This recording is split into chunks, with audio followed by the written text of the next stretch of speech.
Like, how much money do you make total off dropshipping? 200K in revenue, 100K within 4 months. So this product generated us around 7K in 3 days using the method that Pepe told us. Increases conversion rate so much. All right, you guys are quite something. You guys just like friends go all in into dropshipping. All of you guys quit your job and just go all in. How did everything happen? Like, walk us through the entire journey from scratch. So actually, I started dropshipping before Felicia and Michael. I first heard about dropshipping at the end of 2022. I heard someone talk about it online. I think it was from Luke Belmar. And then I just kind of made my first store, trying to sell everything on my website.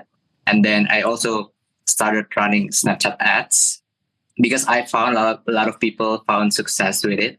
And I thought it was easy, but I ended up losing $800 and only got one sale.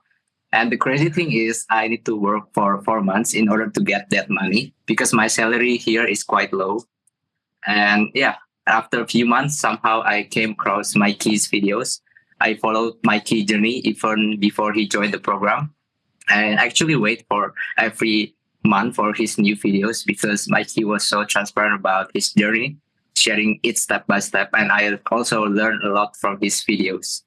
Then when you told him to switch things up to TikTok organic and he got some result in 2 to 3 months, that's the time I decided to go for TikTok organic. I was also using Mikey's burner method. And funny enough, I actually found some of Mikey's product, like the water gun and also the RC drift car, and made around 2K before Mikey revealed it on his YouTube channel. Yeah, since then, since Michael and Felicia were my best friend from high school, we decided to team up. We tried a few products together and we actually managed to go viral a few times. One of them was a product called Earth Ballers, which was also inspired by Mikey Silence Basketball. This is basically one of our store that has blown up and all of the videos go viral. So we are also like kind of shocked when we see the results. The question is that, you nincompoop, our Earth Ballers was made to be 10 times bouncier than the A-Real soccer ball, so you can practice your footwork at home. Can't you see the difference? Yeah, so this is actually like a very basic content, but at that time, like it blew up and all of our like the videos that we posted are all gone viral. So we know that we can like we have the potential of like making contents viral, but I think we didn't have like that good eye on picking like high converting products because this actually the product only made around 2K. 2K, yeah, at that time. Okay, and then what happens next? And after doing that for about 1 year as a part-time, we finally found a product that did quite well for us, which is a speaker with lights. And we generate like 90K for 4 months. I think that's the time we decided to quit our 9 to 5 jobs and go all in with the mentorship to finally level up and do this properly.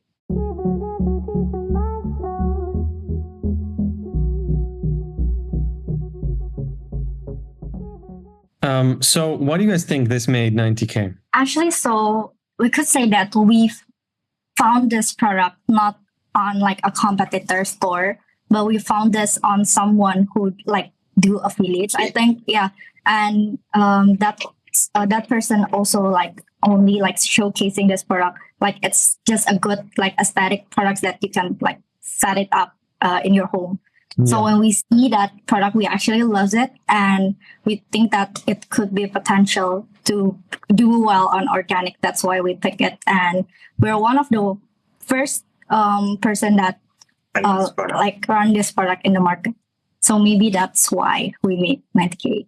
So when we joined, we actually could ask like the mentors and use all the one-on-one calls to like learn better and to pick products that actually converts. And yeah, we found another winning product. It's actually a female niche. Qu'est-ce que je vais te nommer? Je vais te nommer l'amour tendre. You can also clearly see the progress in quality of videos, like you just getting better and better over time. You have this product and it does well for you as well. But I remember, I think it had some issues. You got flagged or something. Yes. So actually, like when we did this product, it actually goes very well within like the first 2 or 3 months. It made us around 90K to from January to April. And then when we see potential, we even asked like some of the mentors to like review the product, and they could and they also like told us that we could even sell out the store after like making like some conversions and sales out of it. So we're super excited, but yeah, life happens. And then our Instagram got banned. So it got banned first of April, I think. And then we quite panicked and quite confused on what we should do. We asked around all of the mentors, and eventually we just found out that we could get our account back within the help from someone on the program. So we decided we got the account back and ran it a couple of weeks until it got banned again the second time. And when we got banned the first time, we actually had like the results of why we are getting banned. And it's actually because, let's say, like a legal team from one of the actual popular brand of the bag that we are selling that reported us. So we thought that when we were getting banned the second time, I think that we could not sell it again. And also when we got banned, a couple of days after that, our Shopify store also got flagged for the main product. Yeah. So we don't want to risk anything, even like getting sued, because we've seen a lot of stories about that. So yeah, we got rid of the product, and now we are planning on shutting down the stores and maybe moving on another product that we need to focus. No, that for sure makes sense. I always say that money is less valuable than risk. There's a lot of things which are super risky and it just does not make sense, where the chance of you getting sued or some bullshit, or like Shopify payments getting taken down, it's like it's just not worth it, most of the times. There's also some cases where you make more money than the amount you will lose from the problems, and then it makes sense. But in your case, I don't think it makes sense at all. So I fully agree with that decision. Now, you guys are doing all of this full time, right? Yeah. Yeah. How was it to quit the job and actually go all in on this? Actually, when we still do all of this like part time, we feel, maybe we can say that we feel kind of stuck with our like current job, working 9 to 5. And then like the potential of making like billions of dollars. Yes, when we do this full time, like we feel like this is like a very clear opportunity. Even like Henry could like discover your program, and also like Mikey's video. That's not really common, because we know that in our country, even we don't know anyone who did the exact thing that we did. So there's no one, I think, in our country that did organic dropshipping. So yeah, we don't know if even in the program there's someone from our country, but yeah, that potential. Where from? Indonesia, you said? Yeah. I see. Okay. I think we have a few. I think we have like 2 or 3. Oh, really? Oh my God, we're just too confident. Yes. We have to connect her, but no, it's also crazy that like money is worth more over there. Like obviously things are just so much cheaper that if you make 100K in the US versus there, the 100K are just worth more. So in comparison to like the average salaries, how much money are you making in terms of like relation? I could guess like in 3 months of sales, it's like 15 years worth of minimum wage in our country, which is very, very far. Yeah. And that is insane, bro.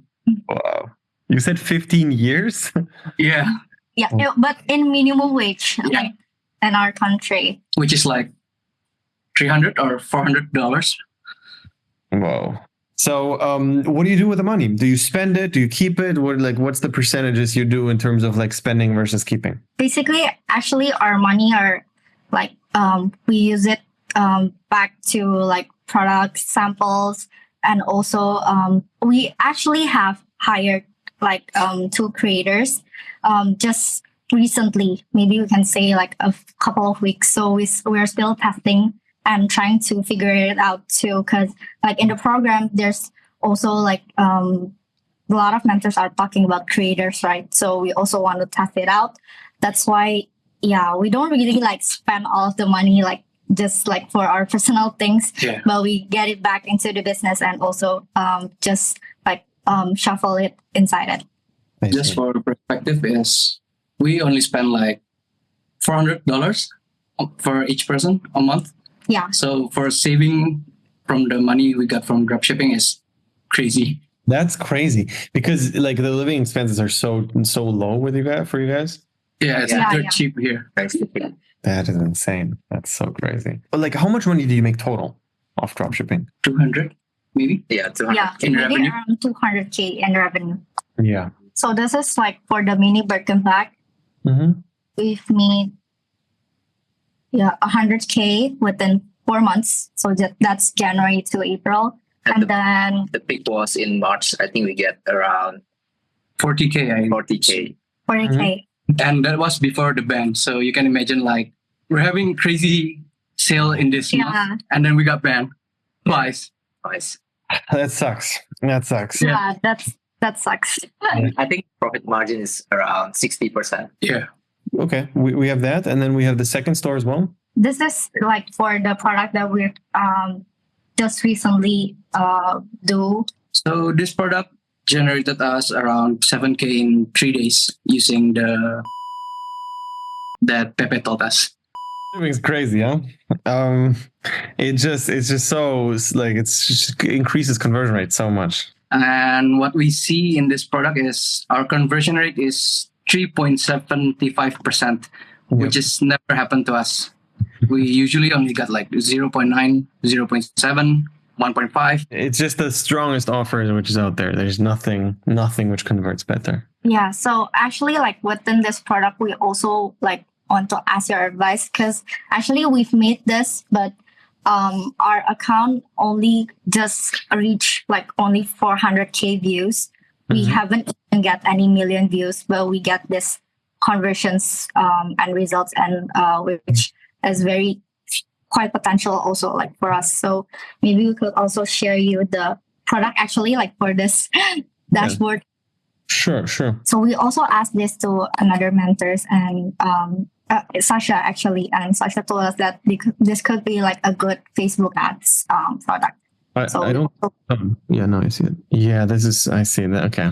This is a good product. It makes sense to test this on Facebook, especially because like what we've seen is that you have to have super high compared prices with jewelry. Like one trick with jewelry is the more expensive it is, the more expensive it looks. The compared price has to be ridiculous, and it has to like really make sense why you have the offer which you have. It's like stores closing or something like that, and then you prove that you have like AI images where you show that the store, like you have a store which is closing, and like the whole thing looks really real.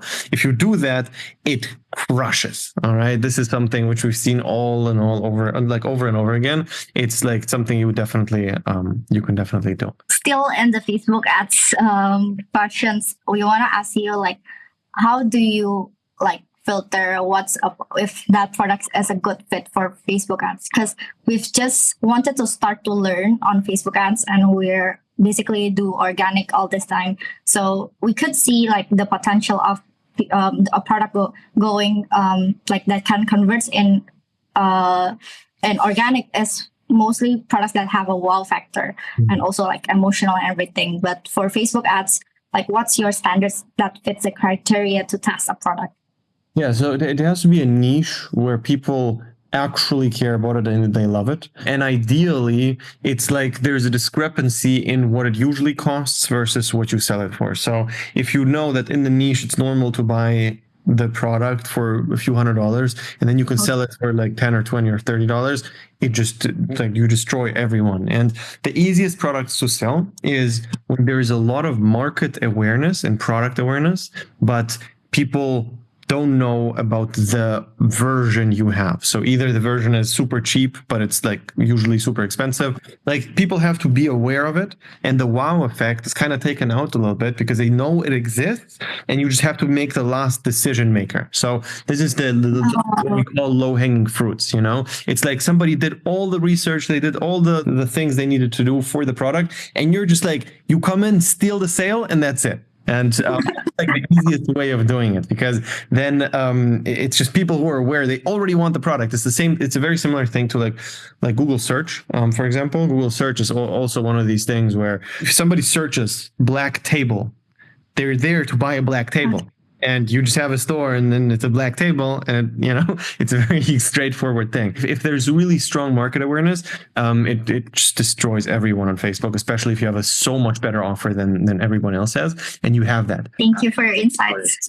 Yeah. From your guys' perspective, you joined the program. What were the main learnings or the main help you've gotten? For learnings, it's actually like we realized that we've received a lot of help within the program, especially like when we join the program, we know that the valuable thing is actually the one-on-one calls with all of the mentors. So all of the mentors actually have their own specialties and also like their thoughts, like every mentors have their advantage and also like their thoughts are all different. So for us to actually learn everyone's perspective, it made us like can have like a bigger mindset and also like we can niche down on our skills and also maybe product research is actually the key with organic dropshipping. So from this program, we learned that we can master our skills on knowing which product works and not, and also actually improving the quality of the content. Yeah. Because before we joined the program, we usually just pop out our camera and just start recording as is.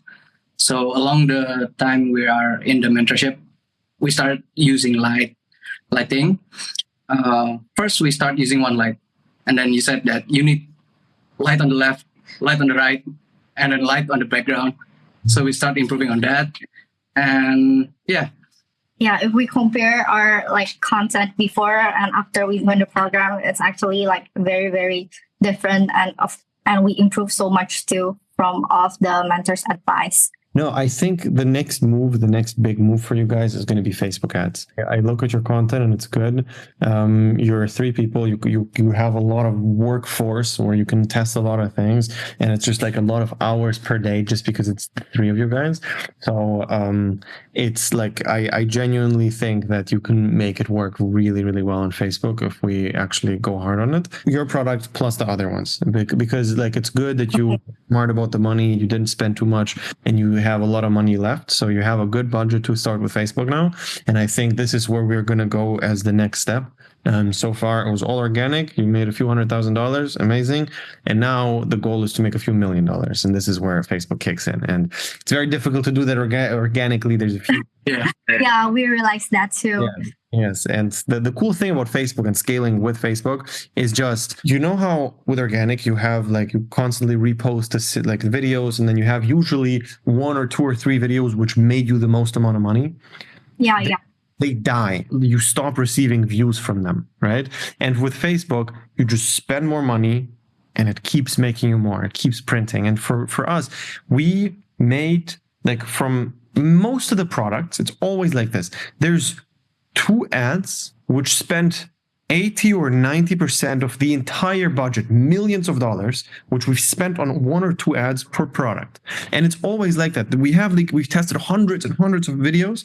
One of them is the best, and it just spent everything. That shows that having one winning ad with one winning product with one winning store, that combination is just scalable like crazy. You just spend more, and you just make more. It's like very direct. This is where I want to go with you guys. Yes, sounds great. We actually also realized that because we just like started like the organic, we tried to like pull up all of the budget that we had from our store so that we can try and learn Facebook ads. Because if like first time when we join, we don't want to like risk it, and like we know we need a lot of budget to start.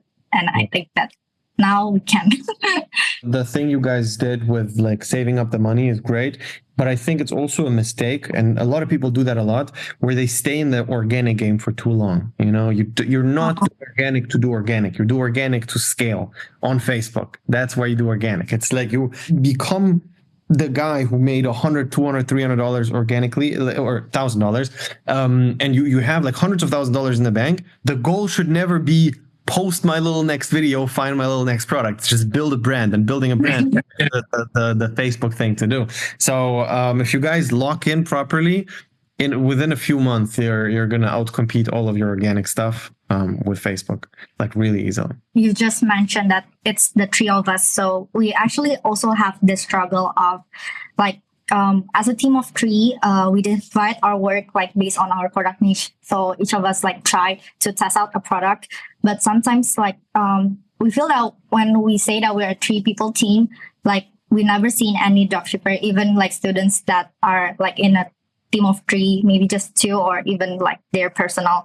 So people could expect that we meet much more, but we often find ourselves struggling on spending a lot of time on brainstorming and discussing strategies that actually ends up taking longer than expected. So how would you suggest us to break our focus and also maybe responsibilities so that we could like challenge ourselves and improve our workflows better? Here's how I would structure everything if I would be you guys, because I also asked myself that question just because we have a lot of employees. So like splitting up attention and stuff like that, we've worked on that a lot and we've tested out a lot of stuff. So here's what I would do. Number 1, you guys decide, all right, we take Facebook serious. We start with Facebook Now properly. All right, that's step 1. Step 2 is you will have different roles within the business. The first role is product research, which is not that crazy, and it's like it's just a few hours per day max. So product research is number 1. Number 2 is media buying and everything on Facebook and all the technical bullshit. All right. I think that one of you guys should be the person who's dialed deep into technicalities of Facebook, like warming up all the accounts, the problem solver. Like one of you guys should be the problem solver. It's basically warming up all the accounts, making sure that Shopify bans are clean, PayPal is clean, everything. You have multiple backup accounts everywhere. You have like the proxy set up. Everything is clean on Facebook, and you're set up to make a lot of money and to scale fast. And also making sure that the delivery is good, like the supplier, everything is fine. You know, like we've seen that on Facebook, your chargeback rate is very important on like if you scale, that if Shopify just bans you if your chargeback rate is too high, like over 2%. So these things are very, very important. And there's one person who's the problem solver. All right. This is the role. And we have that in the business. We have people in the business who were the problem solvers. All right. One of you guys should be doing that. The second person should be going hard on creatives. As many creatives as possible, and just actually trying. And then this is going to be 2 people in the beginning, and then you split. In the beginning, it's just going to be testing new products. But then when you find the first few winning products, it will be a product tester and a product maintainer. All right. So we have one guy who's responsible for the winning product, which is already there. And you basically try your best to just keep it alive and keep it scaling. So this means you're doing a bunch of A/B tests on the store. This means you're doing a bunch of split tests everywhere. And then you also test a bunch of creatives, come up with new angles, find new UGC creators, find new AI methods to make better creatives, all of that. The second person, his goal is test more products. How do we test 1 product a day? How do we test 2 products? How can we just increase the volume of products we test? And this is going to be your responsibility. All right, we tested X amount of product this week. Why not more? Why was it not more? Your budget is not the bottleneck. Your budget is fine, so you can test as much as you want, which means every time you don't test a product, you tested 1 product too little. Okay? So I'm always so stressed about the number of product we're testing, because I'm like, all right, we have a super high winner rate. This means because we didn't test double the amount of products, we don't have double the amount of winners. Team, why the fuck didn't we test more? Okay. So like, it stresses me out. And I'm like, I like to overhire so we have more tests because I know how profitable a test is, because on average, every second product is literally a winner. And it's like, all right, this we have to, you know, so that. And then obviously the A/B testing person, so the maintainer, not the tester, but the maintainer, he's going to be also responsible for making everything look like a legit brand. So especially with AI and with everything on the store, you can make things look super branded right now. So that's what you have to do. And then you have to do a bunch of A/B tests, post-purchase, pre-purchase, offer, styles, everything, you know. And this is where you just fight the Facebook prices, because what I told you earlier with the low-hanging fruits, you have the low-hanging fruits which are easy to sell, and then you run out of low-hanging fruits the more you scale. So the price to acquire a customer goes up, and you have to fight that by knowing your niche better and having better creatives and better store, because the more you spend, the more A/B test room you have. Like, you could have tested the better offer, and then you make more money per customer, you know. So the increase in cost of purchase also but just because of the volume, you also increase how much a purchase is worth to you. So then it kind of equals out, and the goal is always to be higher. Like, the goal is always that your A/B test outperform the lack of low hanging fruits. You know, that's kind of where you should be striving. So that's how I would structure the team of three of you guys: problem solver, product tester, product maintainer. Okay, got it. Okay. Sounds good. That's our strategy for a few months later. Somebody who is not in the program, how would you explain to them what it's like to actually be inside, and what do you think like a regular guy just joining the program is usually going to learn? We have tried on doing this dropshipping business before joining the program and after joining the program, so we could share like our personal experience. And the biggest difference is actually having a guidance, which we knew like every time we have a struggle, we could have a one-on-one calls with all of the mentors, and also all of the mentors are available, and they have like the knowledge and also the journey that we have never experienced before. So like we could say that while we joined the program, it's like speeding things up. If you can like compare it when you only like do dropshipping, only like learning from videos and everything. So yeah, and also I could say that the help and also the access, the network, and maybe all of the valuable lessons we have experienced, that like getting account ban and also like selling up the store. We never even like thought that it could be possible. So like within joining the program, like all the access that you need to scale up, like it's there. So if you're not within the program, like you're missing out. The main thing is just the opportunity cost of you doing things by yourself. Guaranteed failure, no matter what. You will do mistakes, which is normal because you don't know what you're doing, and you will not learn from them because you didn't know that was the mistake. You just see the result. You see it does not work. You don't see why it doesn't work. It could be this, or this. And then you fix a random thing. You guess, and you're like, let me change the product. Let me change this. Let me change that. You don't know. You just don't learn from mistakes if you don't have clear instructions of what you did wrong. And this is the main thing we do. We look over the stuff you do. We tell you exactly where you went wrong, and then we review it again until you have it right. And then there's basically no room for failure if you actually try. Like, if you truly try and really try to make it work, you will, because the strategy is good. If you have a good to-do list and you actually execute on it, it just works. You are there to execute on the to-do list. We give you the to-do list. We tell you what to do. You do it. So if you are ready to do that, and if you're ready to actually execute, click the link below, sign up for a call. We're going to see if it's a good fit. We're going to figure out if actually it's going to work for you. And then we're going to pick the best strategy where it makes sense. And here we have 3 different strategies in the program. Basically, we have TikTok Shop Affiliate, and TikTok Shop, like actually. Then we have organic, and then we have Facebook. And it really depends on where you are and what you want to do, which strategy you should pick. I'm giving here, in this case, that I'm giving Facebook advice because they made hundreds of thousands of dollars with organic. They have a good budget. Now, if you're starting out and you're listening to this advice and you're like, oh, let me do this. No, you start out in the beginning. So yeah, if you're interested, click the link below, and I will see you soon.